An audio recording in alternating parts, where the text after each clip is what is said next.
like to highlight how TAVR has changed the landscape of treatment of patients with aortic stenosis in the past 2 decades. Since the first treatment with TAVR 2 decades ago, a paradigm change has occurred.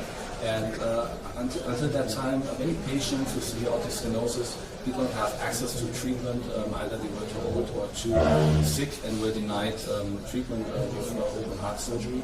And with TAVR, those patients became access to treatment, and now TAVR has become the standard of care for patients who are elderly and or are inoperable.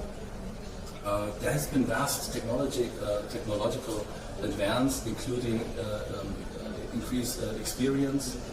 There's much more knowledge, also scientific evidence on TAVR technology.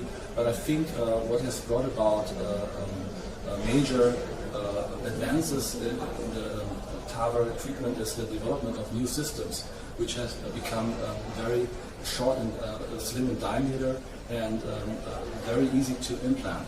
If patients are being advised and get information on the prognosis of aortic stenosis on the one hand, and the treatment option, which is quite easy and really helps many patients to mitigate symptoms and to get a better prognosis, I think this will open up many patients and caregivers to this new technology. Thank you very much.